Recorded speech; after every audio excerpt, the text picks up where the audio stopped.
Hello everyone, this is lecture 5 of some basic concept of chemistry, class 11.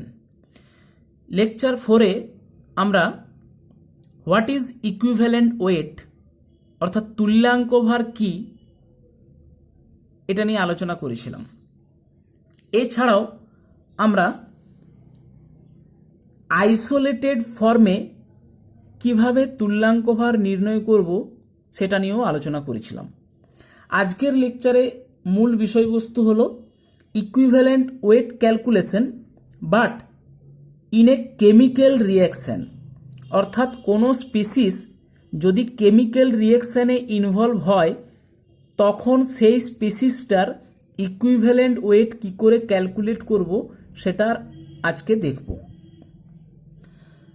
আমরা equivalent ওয়েটের যদি সংজ্ঞাটা দেখি তাহলে দেখব যে 1 গ্রাম হাইড্রোজেন বা 8 গ্রাম অক্সিজেন বা গ্যাসিয়াস 35.5 গ্রাম ক্লোরিন এর সাথে যদি কোনো সাবস্টেন্স বিক্রিয়া করে একটা কম্পাউন্ড তৈরি করে তাহলে আমরা সেক্ষেত্রে ইকুইভ্যালেন্ট ওয়েটের ডেফিনেশনটা দিয়েছিলাম কি না, কোনো সাবস্টেন্সের যত ভাগ 1 গ্রাম হাইড্রোজেন বা 8 গ্রাম অক্সিজেন বা 35.5 গ্রাম ক্লোরিনের সাথে বিক্রিয়া করে কম্পাউন্ড তৈরি করে সেই তত ভাগকে আমরা বলেছিলাম ইকুইভ্যালেন্ট ওয়েট।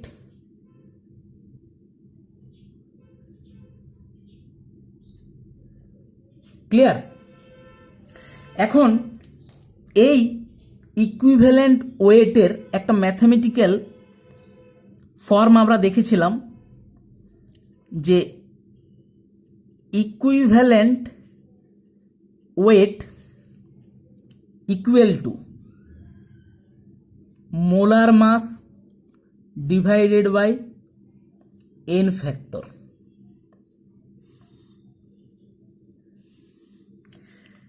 যেখানে এন ফ্যাক্টরটা কোনো ফিক্সড নয়, যে কম্পাউন্ড বা যে স্পিসিসের ইকুইভ্যালেন্ট ওয়েট ক্যালকুলেট করতে দেবে তার উপর ডিপেন্ড করে এন ফ্যাক্টর হবে।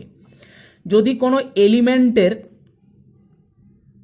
ইকুইভ্যালেন্ট ওয়েট ক্যালকুলেট দেয় তার ক্ষেত্রে এন ফ্যাক্টর আলাদা, যদি কোনো মলিকুলের ইকুইভ্যালেন্ট ওয়েট ক্যালকুলেট করতে দেয় তখন তার ক্ষেত্রে এন ফ্যাক্টর আলাদা, যদি কোনো অ্যাসিডের ইকুইভ্যালেন্ট ওয়েট ক্যালকুলেট করতে দেয় তার ক্ষেত্রে এন ফ্যাক্টর আলাদা, বা যদি কোনো বেসের ইকুইভ্যালেন্ট ওয়েট ক্যালকুলেট করতে দেয় তার ক্ষেত্রেও এন ফ্যাক্টরটা আলাদা, যদি কোনো সল্টের ইকুইভ্যালেন্ট ওয়েট ক্যালকুলেট করতে দেয় তার ক্ষেত্রেও এন ফ্যাক্টরটা আলাদা। এগুলো আমরা প্রিভিয়াস লেকচারে আলোচনা করেছিলাম। এখন যদি কোনো কেমিক্যাল রিঅ্যাকশনের মাধ্যমে কোনো স্পিসিসের ইকুইভ্যালেন্ট ওয়েট ক্যালকুলেট করতে দেয়, যদি সেক্ষেত্রে হাইড্রোজেন অক্সিজেন ক্লোরিন রিলেটেড কোনো বিক্রিয়া থাকে তাহলে আমরা এর মারফতও অঙ্কটা করে নিতে পারি। আদারওয়াইজ আইসোলেটেড ফর্ম বলুক বা কেমিক্যাল রিঅ্যাকশন ইন স্পিসিস বলুক, অলওয়েজ এই সূত্র থেকে আমরা অঙ্কটা করব। অর্থাৎ যদি আমাদেরকে ইকুইভ্যালেন্ট ওয়েট ক্যালকুলেট করতে দেয় আমরা অলওয়েজ এই ফর্মুলা ফেলে অঙ্কটা করে নিতে পারবো। তো প্রথমেই শুরু করা যাক। For acid in chemical reaction, আগে আমরা একটা অ্যাসিড আইসোলেটেড ফর্মে ইকুইভ্যালেন্ট ওয়েট বের করেছি। এখন ওই অ্যাসিডটাই কোনো একটা কেমিক্যাল রিঅ্যাকশনে ইনভলভ হয়েছে, সেই অবস্থায় ইকুইভ্যালেন্ট ওয়েট ক্যালকুলেট করব। তো তার ক্ষেত্রেও সূত্রটা একই হবে, equivalent weight equal to molar mass divided by n factor. আমরা জানি ফর অ্যাসিডের ক্ষেত্রে এন ফ্যাক্টর কি না, বেসিসিটি অফ অ্যাসিড, অর্থাৎ অ্যাসিডের ক্ষারগ্রাহিতা। এই অ্যাসিডের ক্ষারগ্রাহিতা আমরা বলেছিলাম যে কি করে ক্যালকুলেট করতে হয়, যে নাম্বার অফ এইচ প্লাস কতগুলো ডোনেট করছে, মানে অ্যাসিডের মলিকুলের মধ্যে যটা হাইড্রোজেন আছে তত কিন্তু তার বেসিসিটি নয়, যটা হাইড্রোজেন সে ডোনেট করতে পারে সেটাই তার বেসিসিটি। এবং এর ক্ষেত্রে বলেছিলাম অলওয়েজ স্ট্রাকচার জানতে হবে, সেই স্ট্রাকচার দেখে আমরা ম্যাক্সিমাম এইচ প্লাসকে ডোনেট করাতে পারবো, সেই অনুযায়ী তার বেসিসিটি হবে। তো এখন একটা রিয়াকশন দেখা যাক। ধরো একটা রিয়াকশন দিয়েছে NaOH plus H3PO4 phosphoric acid, উৎপন্ন হয়েছে Na2HPO4 প্লাস H2O। এই রিয়াকশনটি দিয়ে বলে দিয়েছে এই H3PO4 এর ইকুইভ্যালেন্ট ওয়েট কত।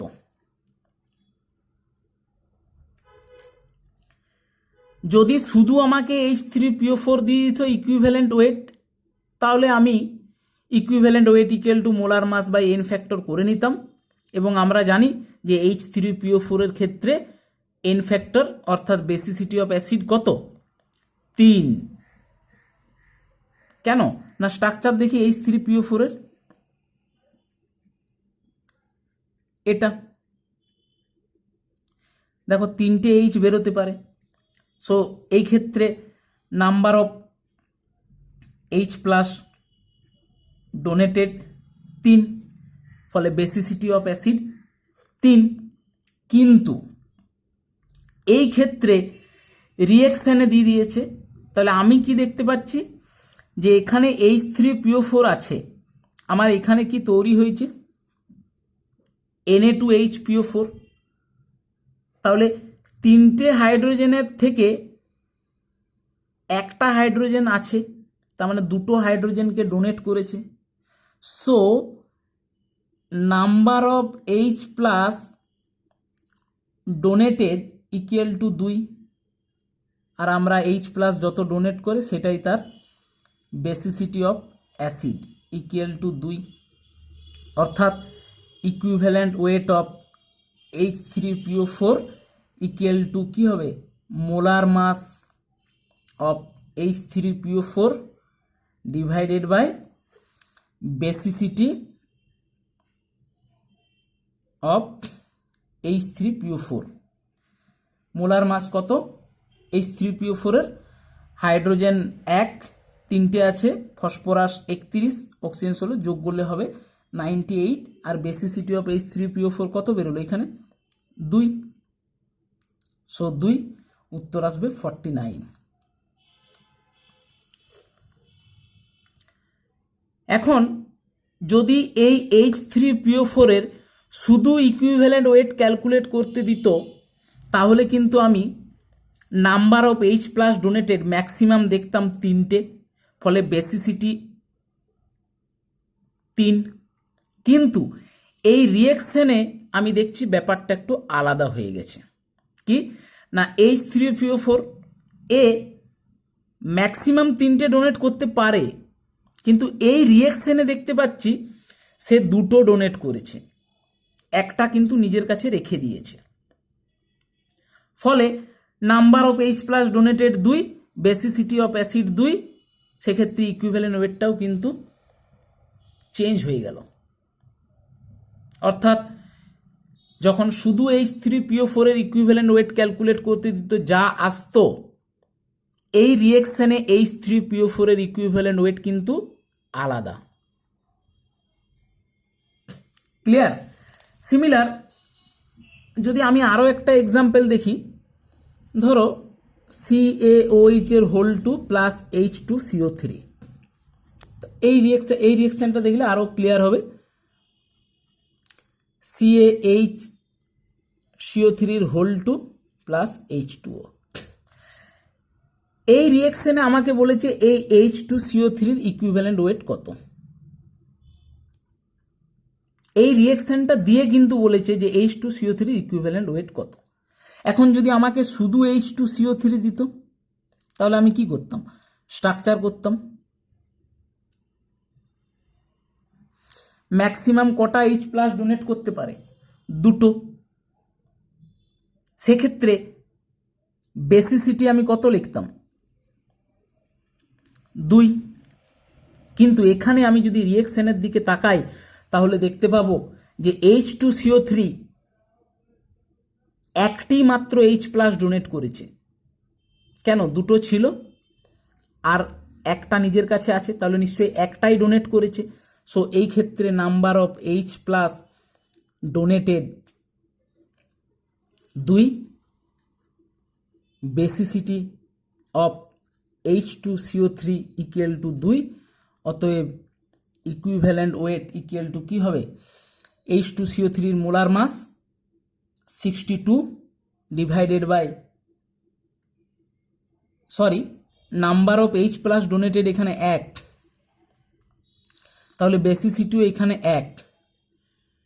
কেননা হাইড্রোজেন তো দুটো আছে, এখানে একটা নিজের কাছে আছে আর একটা তাহলে ডোনেট করেছে। So number of H+ donated 1, basicity of H2CO3 এখানে 1। So equivalent weight equal to molar mass 62 divided by basicity of H2CO3 1। So answer আসবে 62।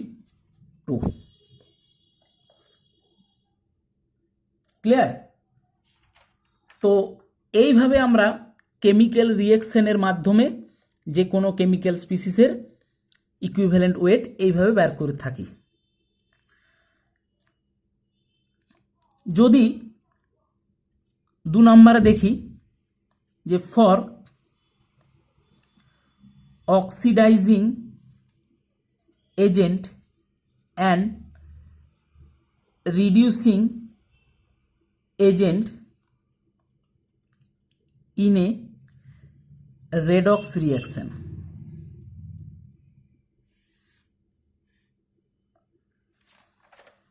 প্রথমে আমরা কোনো একটা অ্যাসিড কেমিক্যাল রিয়াকশনে পার্টিসিপেট করছে, সেই অ্যাসিডের ইকুইভ্যালেন্ট ওয়েট ক্যালকুলেট করলাম। এখন আমরা একটা অন্য রিয়াকশন নিচ্ছি, টাইপটা যে রেডক্স রিয়াকশন। রেডক্স রিয়াকশন কথাটা মানে হচ্ছে জারণ বিজারণ বিক্রিয়া, যেখানে জারণও হচ্ছে এবং বিজারণও হচ্ছে একই সাথে। সেক্ষেত্রে এন ফ্যাক্টরের মান কত হবে না? Change in oxidation number per molecule, অর্থাৎ জারণ সংখ্যার পরিবর্তন।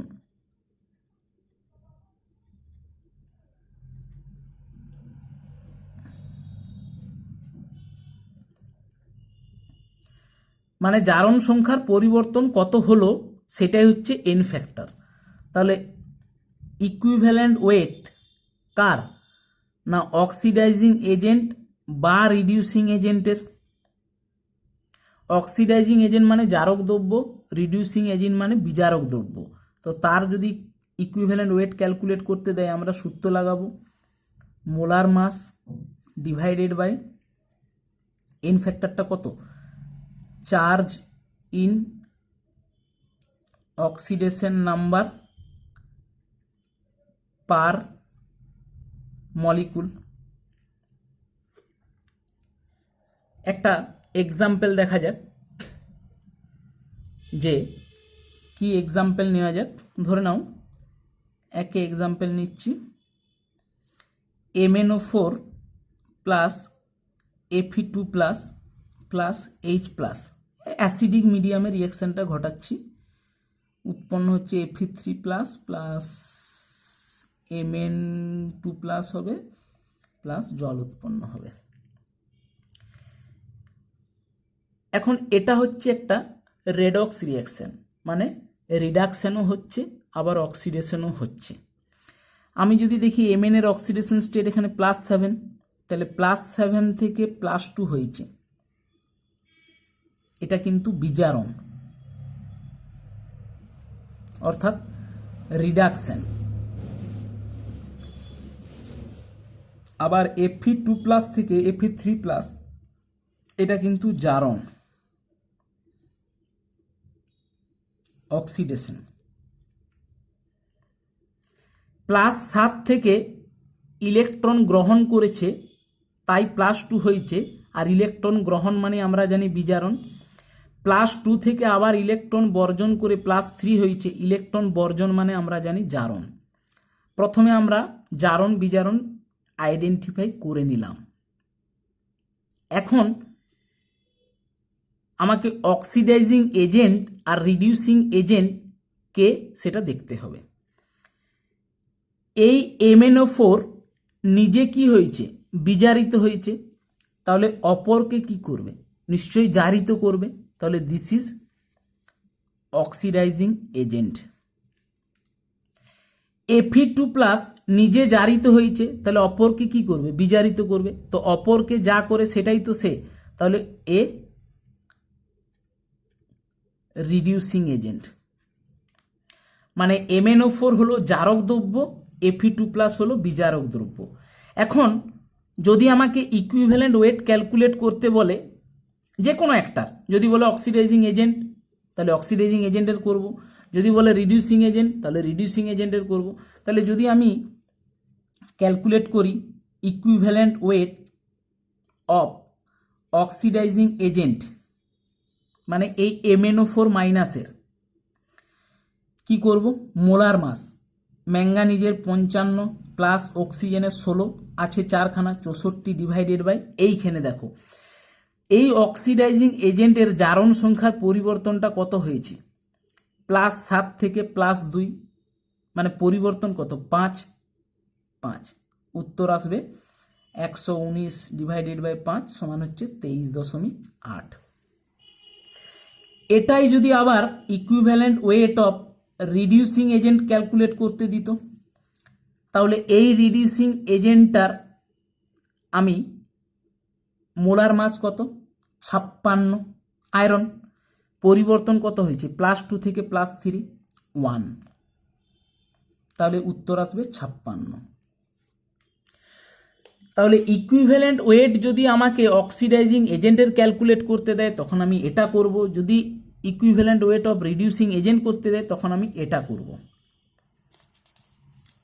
এখন আরেকটা আমি এক্সাম্পল নিই, তাহলে আরো ব্যাপারটা ক্লিয়ার হবে। Cr2O7 2- প্লাস C2O4 2-, তীর চিহ্ন দিলাম, H+ রিয়াকশানটা ঘটানো হচ্ছে, অর্থাৎ অ্যাসিডিক মিডিয়ামে উৎপন্ন হয়েছে 2Cr3 plus 2CO2 plus H2O। এই ছিল রিয়াকশান। তো এই রিয়াকশানটি দিয়ে বলবে যে calculate the equivalent weight of oxidising agent.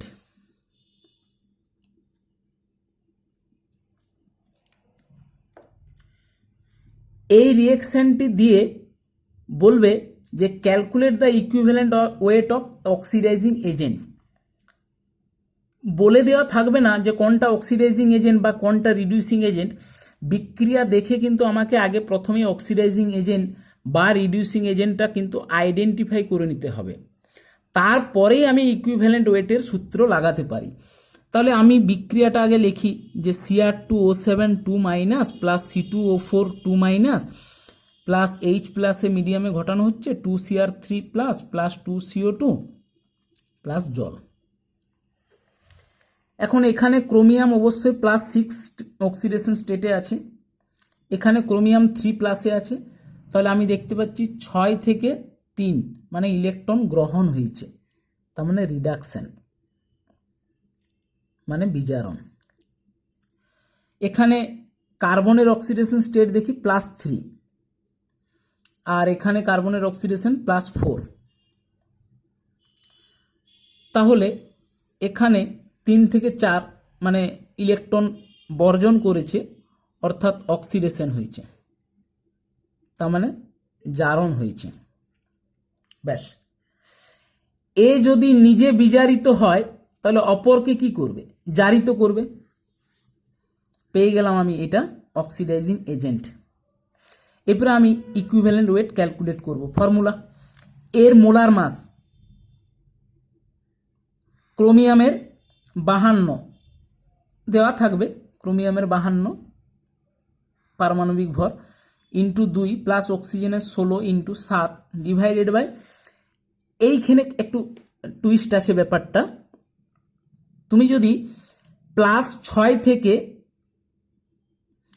+3 পরিবর্তনশীল দেখো তাহলে দেখতে পাবে 3, তাহলে তুমি কিন্তু এখানে 3 বস করে দিতে পারো, কিন্তু এখানে 3 বসবে না, কেননা সূত্রটাতে ছিলই এন ফ্যাক্টর হচ্ছে charge in oxidation number per molecule, অর্থাৎ একটি মলিকুলের সাপেক্ষে অক্সিডেশন নাম্বারের চেঞ্জ দেখতে হবে। তাহলে এখানে একটা ক্রোমিয়ামে +6, দুটো ক্রোমিয়াম আছে, টোটাল কত +12।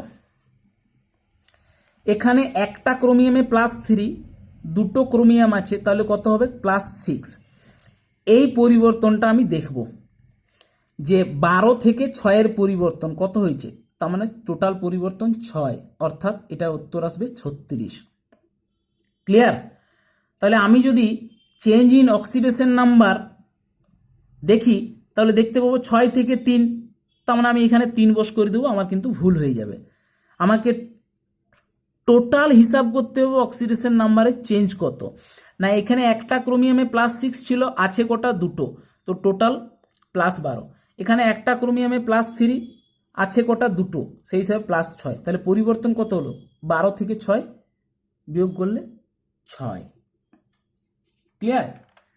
তো এইভাবে আমি আরেকটা অঙ্ক দেখব যে সিউও প্লাস হাইড্রোজেন, তীর চিহ্ন দিয়ে ধরো সিউ প্লাস H2O। আমাকে বলা হলো এখানে যে ক্যালকুলেট করো the equivalent weight of oxidising এজেন্টের। তাহলে আগে আমাকে প্রথমে জানতে হবে অক্সিডাইজিং এজেন্টটি কে। কপার +2, কপার মুক্ত অবস্থায় আছে 0, তার মানে এ ইলেকট্রন গ্রহণ করেছে, তার মানে রিডাকশন হয়েছে, মানে বিজারণ হয়েছে। তো এ যদি নিজে বিজারিত হয়ে থাকে অপরকে কি করবে, জারিত করবে, ফলে এ নিজে অক্সিডাইজিং এজেন্ট। এখন আমি যদি ইকুইভ্যালেন্ট ওয়েট ক্যালকুলেট করি, কি সূত্র হবে না, এর মোলার মাস কপারের 63.5, অক্সিজেনের 16 ডিভাইডেড বাই চেঞ্জ দেখব, সবসময় টোটাল দেখতে হয়, টোটাল। তাহলে এখানে কত +2, এখানে 0, পরিবর্তন 2, অ্যান্সার আসবে 39.75 এর কাছাকাছি। ক্লিয়ার? তাহলে অক্সিডাইজিং এজেন্ট বা রিডিউসিং এজেন্টের যদি আমাকে ইকুইভ্যালেন্ট ওয়েট ক্যালকুলেট করতে দেয়, আমাকে কিন্তু এন ফ্যাক্টরের মানটা মনে রাখতে হবে যে change in oxidation number per molecule, অর্থাৎ টোটাল অক্সিডেশন নাম্বার বের করে তারপরে কিন্তু আমি চেঞ্জটা করব। এটা কিন্তু আমি অ্যানাদার একটা অন্য মেথডও করতে পারতাম। একটু দেখে নাও অ্যানাদার মেথডটা কি হবে। রিঅ্যাকশনটা দিয়েছে এটা, আমি প্রথমেই লেকচারের শুরুতে বলেছিলাম যে কোনো বিক্রিয়ায় যদি হাইড্রোজেন, অক্সিজেন বা ক্লোরিন দেওয়া থাকে আমি কিন্তু ডেফিনেশন অনুযায়ী অঙ্কটা করতে পারি। তো এখানে কপার কত 63.5 প্লাস 16 সমান হচ্ছে 79.5 গ্রাম। হাইড্রোজেন কত 2 গ্রাম। আমি কিন্তু এগুলো অ্যাটমিক মাসগুলো যোগ করে নিলাম।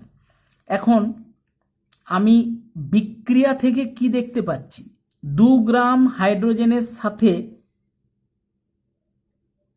79.5 গ্রাম সিউ যুক্ত আছে। ইকুইভ্যালেন্ট ওয়েটের যখন আমি ডেফিনেশন দিয়েছিলাম তখন বলেছিলাম হাইড্রোজেনের 1 গ্রামের সাথে যত যুক্ত থাকবে সেটাই তার ইকুইভ্যালেন্ট ওয়েট। তো 1 গ্রাম হাইড্রোজেনের সাথে কত যুক্ত থাকবে, 79.5/2 সমান 39.75 গ্রাম সিও। তো 1 গ্রাম হাইড্রোজেনের সাথে যতটা পরিমাণ যুক্ত থাকবে সেটাই তো তার ইকুইভ্যালেন্ট ওয়েট। তো দেখে নেওয়া যাক যে আগের মেথডে যখন আমি করলাম তখন আমার বেরিয়েছে 39.75, এখানে যখন করলাম তখনও 39.75 বেরোলো। সো এভাবেও করা যায়।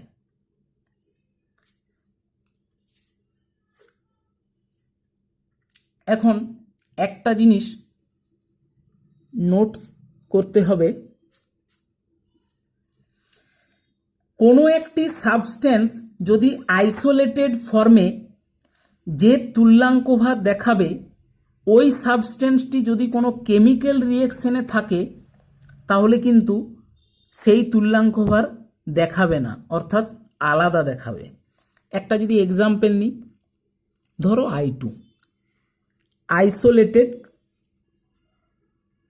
ফর্মে আছে, মানে শুধু I2 আমাকে ইকুইভ্যালেন্ট ওয়েট ক্যালকুলেট করতে দিয়েছে। আমি জানি I2 একটা মলিকুল, সো আমি মলিকুলের সূত্রে লাগাবো molecular mass divided by number of atomicity 2 into আয়োডিনের ভ্যালেন্সি 1 সমান উত্তর আসবে আয়োডিনের মোলার মাস হচ্ছে 127 ইন্টু 2 আছে ডিভাইডেড বাই 2 ইন্টু 1, উত্তর আসবে 127। এখন যদি আমি এই I2কে ইন কোনো একটা কেমিক্যাল রিয়েকশনের মাধ্যমে দেখি, যেমন ধরো I2 plus 5Cl2 plus 6H2O তীরচিহ্ন দিয়ে HiO3 প্লাস HCl, এটা 10 অণু, এটা 2 অণু। এখন এই I2 মুক্ত অবস্থায় আছে, এর অক্সিডেশন স্টেট 0, এখানে আয়োডিন প্লাস 5 আছে, তাহলে ইলেকট্রন বর্জন করেছে, ফলে জারণ হয়েছে, অর্থাৎ অক্সিডেশন হয়েছে। তাহলে এ নিজে জারিত হয়েছে, অপরকে কি করবে? বিজারিত করবে, ফলে রিডিউসিং এজেন্ট। এখন এর ক্ষেত্রে আমি যদি ইকুইভ্যালেন্ট ওয়েট ক্যালকুলেট করি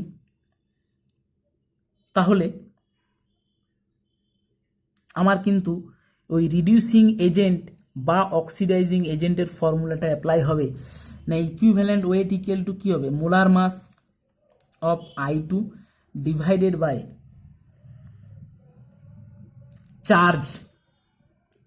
change in oxidation number per molecule. দেখো এখানে 0 আছে, এখানে +5 আছে, পরিবর্তন কিন্তু +5 হবে না। টোটাল অক্সিডেশন নাম্বার বের করে তারপর চেঞ্জ করতে হবে। এখানে টোটাল অক্সিডেশন নাম্বার কত? 0। এখানে কি টোটাল অক্সিডেশন নাম্বার +5? না, এখানে টোটাল অক্সিডেশন নাম্বার 2 5 10, কেননা একটা আয়োডিনের জন্য +5 আছে কটা? 2টো। সো টোটাল অক্সিডেশন নাম্বার কত? +10। তাহলে চেঞ্জটা কত হলো? 0 to 10 মানে 10। তাহলে উত্তর আসবে 127 ইন্টু 2 ডিভাইডেড বাই 10, উত্তর আসবে 25.4। তাহলে যখন আমরা I2কে আইসোলেটেড ফর্মে ইকুইভ্যালেন্ট ওয়েট ক্যালকুলেট করছিলাম উত্তর আসছিল 127, কিন্তু যখন ওই I2কে আমরা কোনো একটা কেমিক্যাল রিয়েকশনের মাধ্যমে চালনা করব, তারপর ওই I2র ইকুইভ্যালেন্ট ওয়েট ক্যালকুলেট করব, তখন কিন্তু দেখছি আমরা উত্তর আসছে 25.4। ক্লিয়ার? এখানে এই ব্যাপারটা নোট করতে হবে যে টোটাল অক্সিডেশন নাম্বার আগে বের করব, তারপর তার চেঞ্জ করব। এখন আমরা নাম্বার অফ মোল এবং নাম্বার অফ গ্রাম ইকুইভ্যালেন্ট এর মধ্যে রিলেশন দেখব, অর্থাৎ কি সম্পর্ক নাম্বার অফ মোলসের সাথে নাম্বার অফ গ্রাম ইকুইভ্যালেন্ট, অর্থাৎ মোল সংখ্যার সাথে গ্রাম তুল্যাঙ্কের কি সম্পর্ক। না, আমরা প্রিভিয়াস লেকচারে দেখেছিলাম number of mole equal to given mass by molar mass. আবার এটাও দেখেছিলাম number of gram equivalent equal to given mass divided by equivalent weight. এখন এই ইকুইভ্যালেন্ট ওয়েট সমান আমরা জানি কি, molar mass divided by n factor. এখন given mass divided by molar mass, n ফ্যাক্টরটা উপরে উঠে যাবে। এই given mass by molar mass সমানিত নাম্বার অফ মোলস, তাহলে আমি লিখতে পারি number of moles into N factor.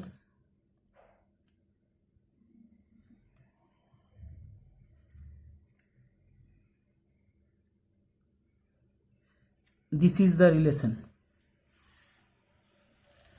Number of gram equivalent equal to number of moles into n factor. আমাকে যদি কোথাও বলা থাকে যে 2 মোল হাইড্রোজেনকে তুমি গ্রাম ইকুইভ্যালেন্টে প্রকাশ করো, তখন আমি কি করব, এই সূত্র অ্যাপ্লাই করে দেবো যে number of gram equivalent equal to কি, নাম্বার অফ মোলস, কত মোল আছে 2 মোল, এবং ওই হাইড্রোজেনের এন ফ্যাক্টর কত, নাম্বার অফ অ্যাটমিসিটি ইন্টু ভ্যালেন্সি, অর্থাৎ অ্যাটমিসিটি 2 আর ভ্যালেন্সি 1, সো উত্তর আসবে 4। তো এই ইকুয়েশনটা আমার মনে রাখলে আমার নাম্বার অফ মোলস থেকে নাম্বার অফ গ্রাম ইকুইভ্যালেন্ট বা নাম্বার অফ গ্রাম ইকুইভ্যালেন্ট থেকে নাম্বার অফ মোলসে সহজে কনভার্ট করে নেওয়া যাবে। নেক্সট আমরা একটা টপিক দেখব অ্যাসিড স্ট্রেংথ। আমি কয়েকটা অ্যাসিড নিচ্ছি, একটা HClO, একটা HClO2, একটা HClO3 আর একটা HClO4। প্রথমেই বলে রাখি এ বিষয়ে একটা কথা, যে কোনো অ্যাসিডে হাইড্রোজেনের সংখ্যা দেখে কিন্তু অ্যাসিড স্ট্রেংথ ক্যালকুলেট করা হয় না। কোনো অ্যাসিডে যে যতগুলি H+ ডোনেট করতে পারবে সেই বেসিসে অ্যাসিড স্ট্রেংথ মেজারমেন্ট করা হয়। তো আমি প্রথমেই বলেছিলাম যে অ্যাসিডের ক্ষেত্রে আগে আমাকে স্ট্রাকচার অবশ্যই জানতে হবে, আদারওয়াইজ করা যাবে না। তো প্রথমে আমি HClO স্ট্রাকচার দেখব, তারপর দেখব HOCl2, তারপরে দেখব HClO3, তারপর দেখব HClO4। এখন এই যে অ্যাসিডের স্ট্রাকচারগুলো আমি দেখে নিয়েছি, আমি দেখতে পাচ্ছি হাইড্রোজেনটা মোর ইলেকট্রোনেগেটিভিটি অ্যাটম অক্সিজেনের সাথে যুক্ত আছে, এটাও তাই, এটাও তাই, এটাও তাই। ফলে এখানে নাম্বার অফ H+ ডোনেটেড একটা, এখানেও নাম্বার অফ H+ ডোনেটেড একটা, এখানেও নাম্বার অফ H+ ডোনেটেড একটা, এন্ড অলসো এখানেও একটা। সো অল আর মোনোবেসিক অ্যাসিড। তাহলে সবাই যদি H+ একটা ডোনেট করে তাহলে অ্যাসিড স্ট্রেংথ কি করে সাজাবো? তো তখন আমাকে চেক করতে হবে অক্সিডেশন স্টেট। না, যার অক্সিডেশন স্টেট যত বেশি সেক্ষেত্রে অ্যাসিড স্ট্রেংথ তার তত বেশি। এটা কিন্তু মনে রাখতে হবে যে অক্সিডেশন স্টেট যদি ভ্যারি করে যে অ্যাটমটার, তার অক্সিডেশন স্টেট যত বেশি হবে সেই অ্যাসিডটার অ্যাসিড স্ট্রেংথ তত বেশি হবে। এখানে হাইড্রোজেন অক্সিজেনের নিশ্চয়ই অক্সিডেশন স্টেট ভ্যারি করবে না, করবে কে? ক্লোরিন। তাহলে ক্লোরিনের অক্সিডেশন স্টেটটা দেখা যায়, এটা +1, এটা +3, এটা +5 অ্যান্ড এটা +7। এখন এগুলো কি করে বার করছি? না, হাইড্রোজেনের +1, অক্সিজেনের -2 এবং ক্লোরিনের X ধরে যোগ করে আমরা বার করছি, এটা আমরা জানি। তো এখানে আমি দেখতে পাচ্ছি অক্সিডেশন স্টেট বেসিকার এই HClO4 এর ক্লোরিনের 7, তারপর +5, তারপর +3, +1।